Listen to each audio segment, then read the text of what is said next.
streaming live today, so let's go ahead and get this process started. So first of all, we're going to look at the comments.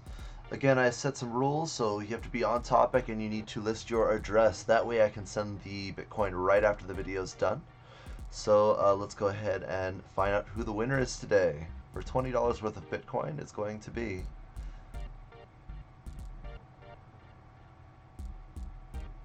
there we go. Bang, bang. You win.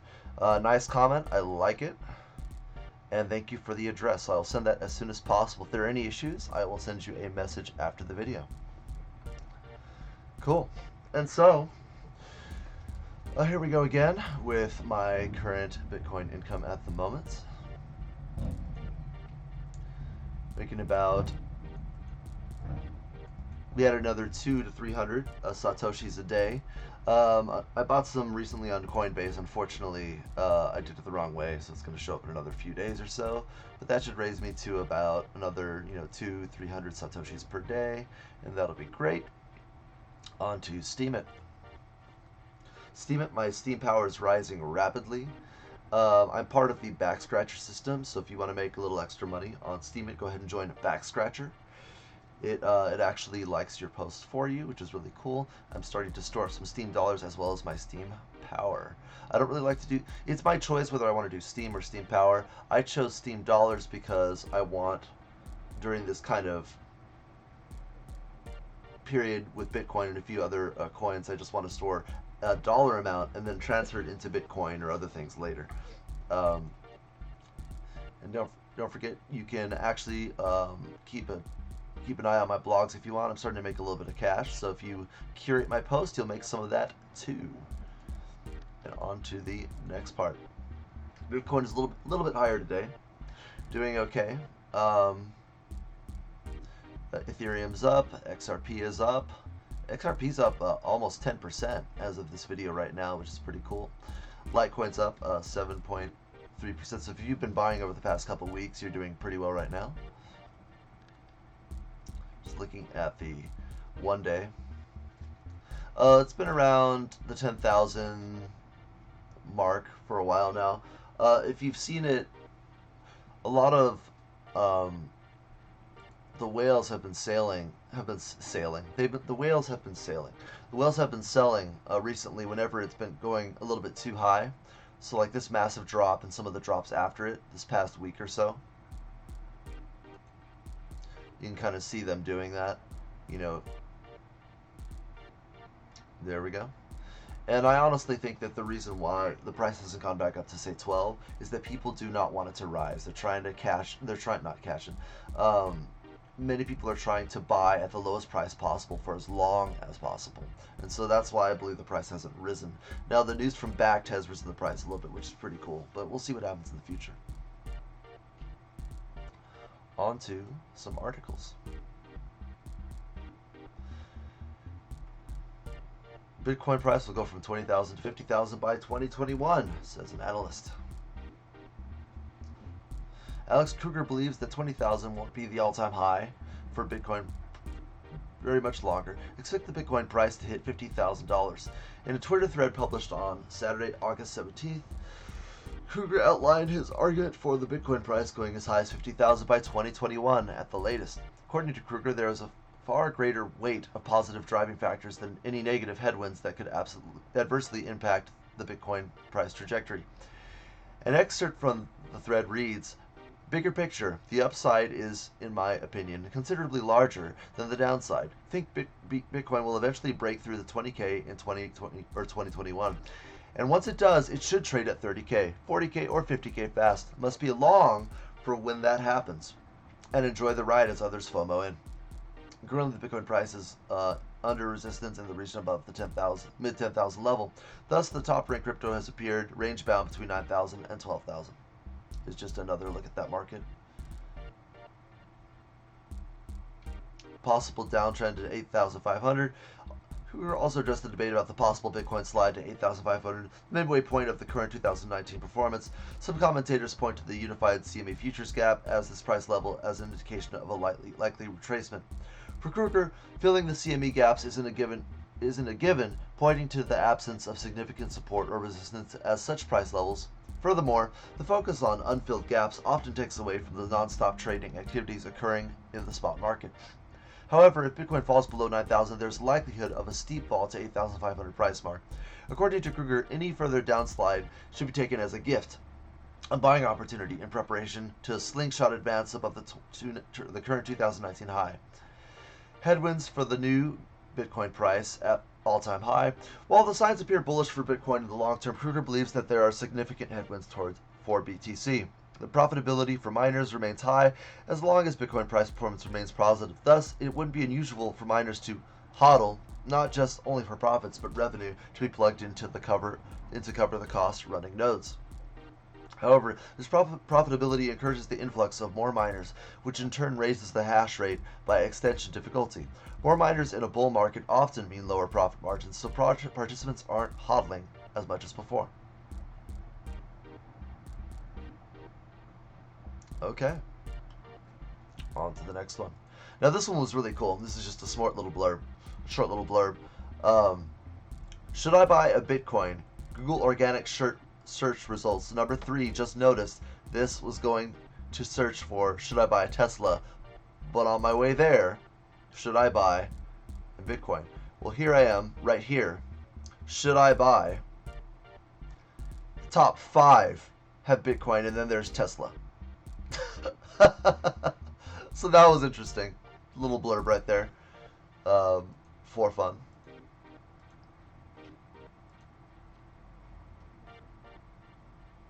Alright, so this is about quantum computing and the threat that it may or may not pose to the blockchain.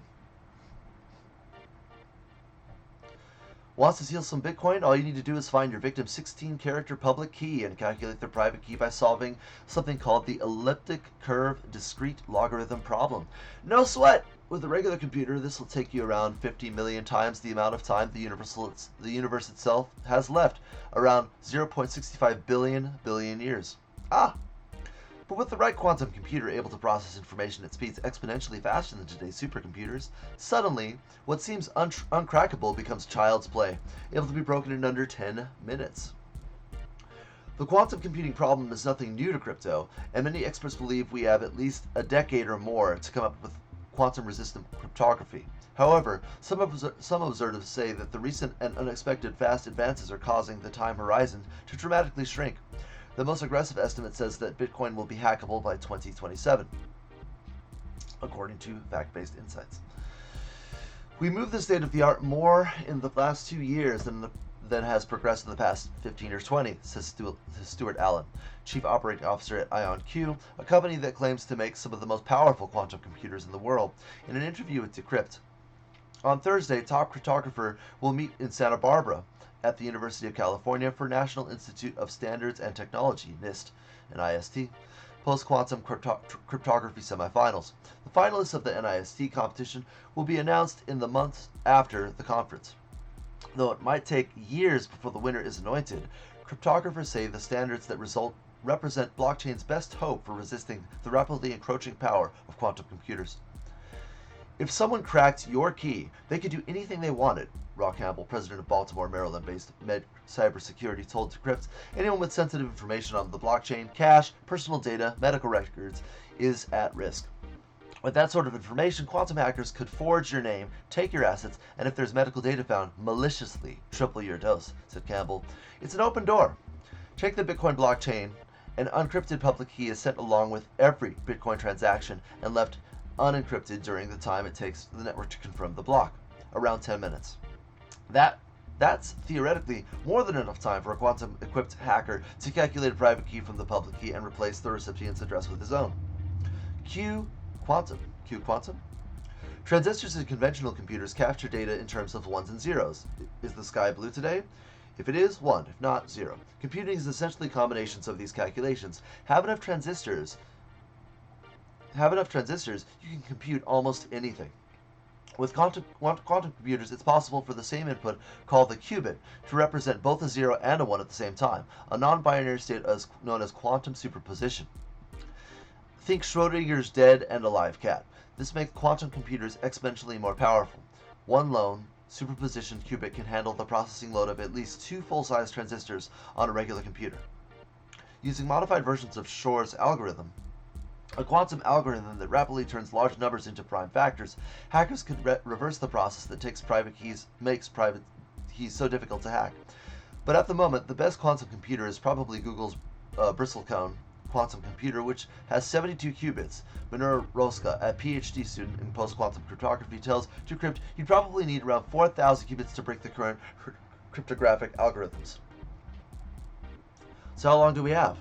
IonQ's Alan, who creates quantum computers for a living, speculates that it'll take about a decade for post-quantum quantum cryptography to become an issue. By then, he reckons, someone will probably have developed a quantum-resistant blockchain. Danny Ryan, a core researcher at Ethereum, thinks the same. This isn't really a meaningful problem in the next 10 years, and likely not for the next 20 or 30. That said, we tend to be bad at estimating things like this, so we should be ready for transition sooner rather than later. But others say the problem requires immediate attention, and that beyond the threats of Bitcoin, quantum computing should pose a major cybersecurity threat. MedCybergy Rob Campbell said that a government armed with quantum encryption software could read all the world's secrets. A U.S. Navy signal officer by training, Campbell's time in the classified research and development world has taught him that secret government technologies often outpace commercially available technology. We were decades ahead of the commercial world, he said. We didn't want any potential adversaries to know what our capabilities are. If Campbell's claims seem ambitious, he points out that an enemy security agency scrape all of your encrypted data today. When they certainly could, they'll be able to decrypt all that data once they've built a powerful enough quantum computer. That's enough to make developing quantum-resistant cryptographic technologies an issue of national security.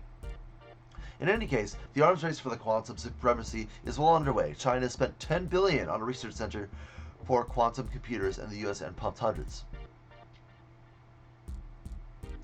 Quantum-resistant techniques. Quantum computing can be just as effective for cryptographers as it is for hackers.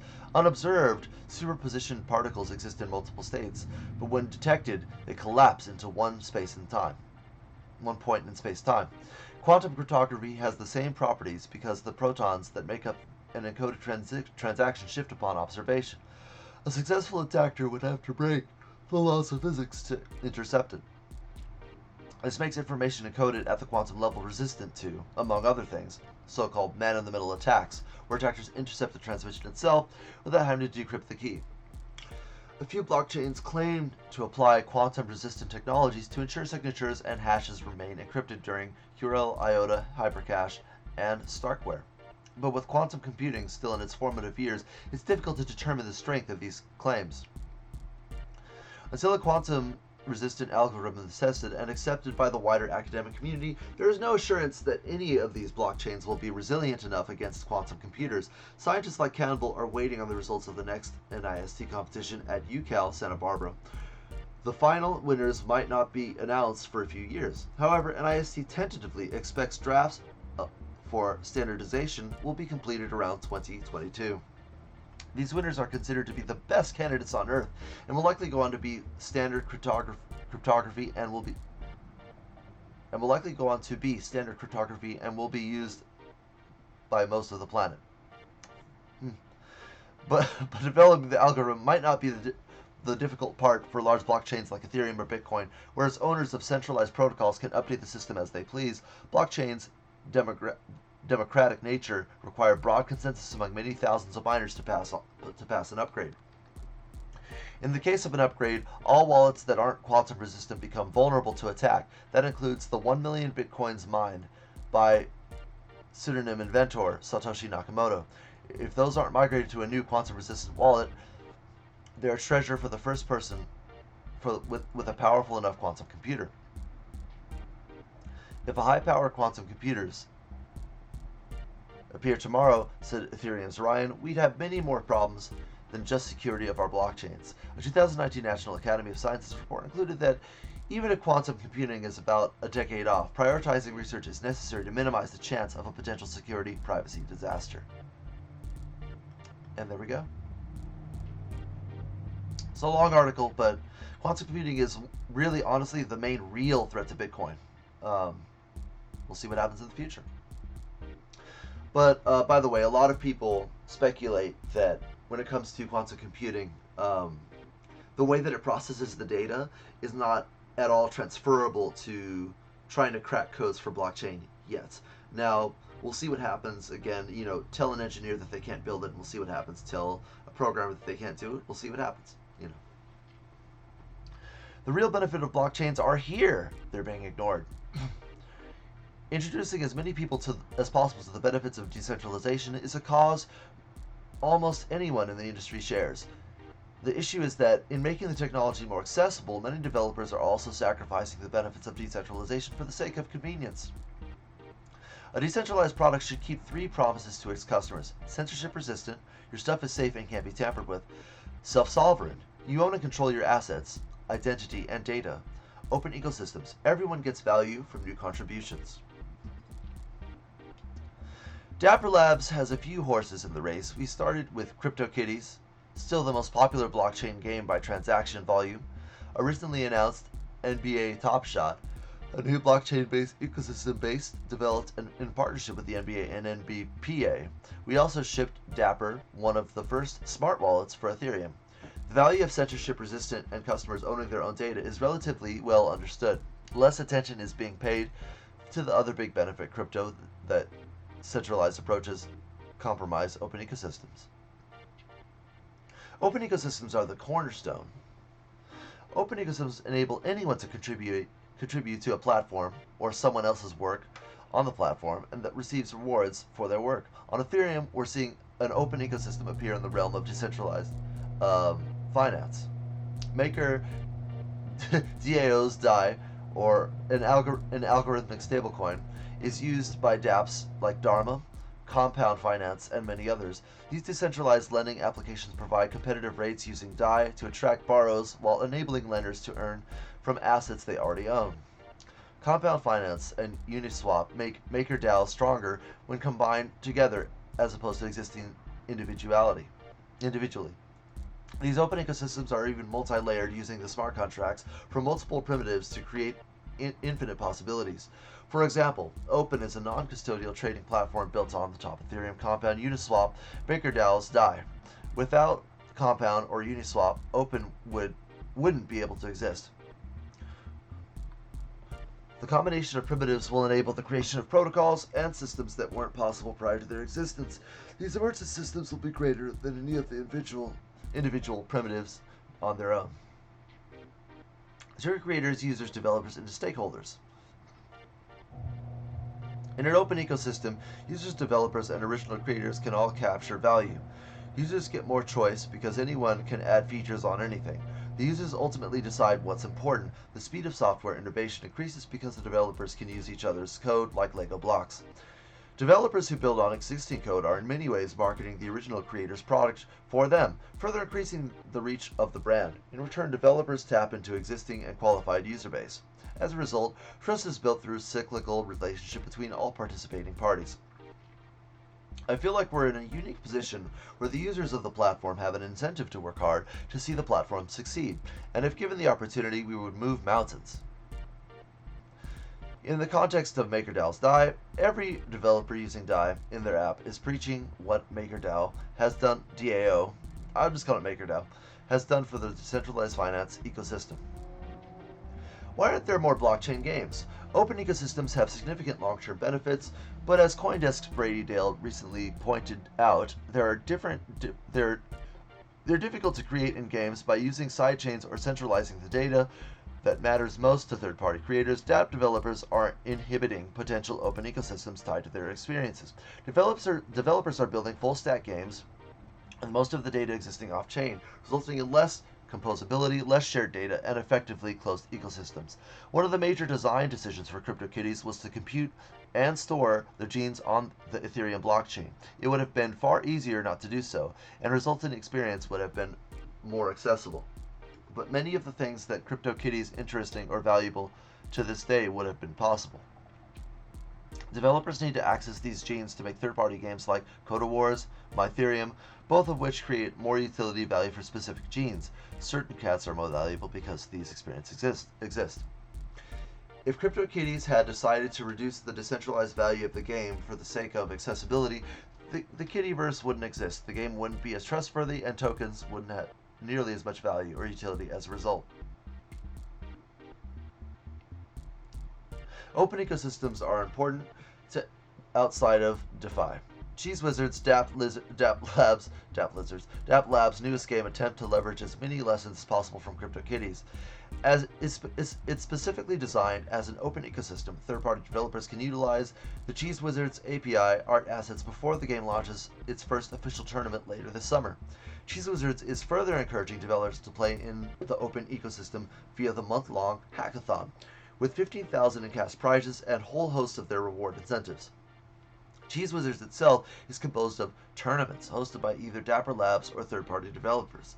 The contract and logic for these tournaments are entirely on-chain, which means the developer can create their own tournament and take a percentage from the amount raised.